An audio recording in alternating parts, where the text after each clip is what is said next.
Video viral হয়েছে, সেই ভিডিওতে দেখা যাচ্ছে কি নির্মম ভাবে ভাত খাওয়ানোর পরে একটা মানুষকে মেরে ফেলা হচ্ছে।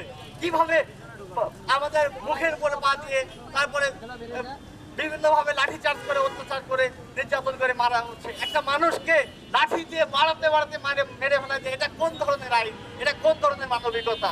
কোন ধরনের মানবিকতার দৃষ্টান্ত আপনারা এখানে স্থাপন করেছেন? আপনারা দেশের স্বনামধন্য বিশ্ববিদ্যালয়ে পড়েন, যে বিশ্ববিদ্যালয়ে পড়ার জন্য আমাদের জুনিয়ররা সবসময় ব্যস্ত হয়ে থাকে, প্রত্যেকটা সাবজেক্টের একটা স্বপ্ন থাকে, সেই স্বপ্নটা আপনারা জলাঞ্জলি দিয়ে দিচ্ছেন। তাই সবার আগে মানবতাকে নিশ্চিত করুন।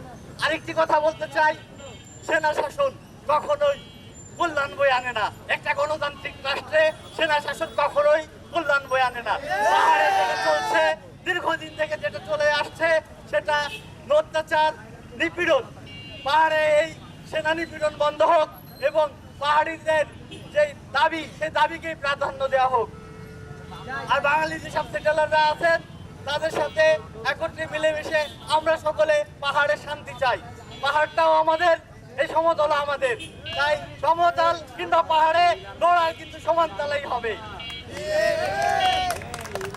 পাহাড়ে অতি সত্বর শান্তি ফিরে আনার জন্য আইন শৃঙ্খলা রক্ষাকারী বাহিনী সহ আমাদের দেশের যারা থিঙ্ক ট্যাঙ্ক আছেন, তাদের কাছে অনুরোধ রইল, আপনারা খুব দ্রুত পাহাড়ি জনগোষ্ঠীর মতামতের ভিত্তিতে পাহাড়ে শান্তিতে ফিরিয়ে আনুন।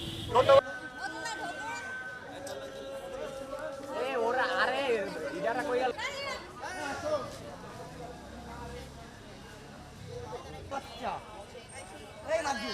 ওই দেখ, ওই সাইডে দেখ, মারবে কেন? নির্বিচারে বন্ধ করা করতে হবে।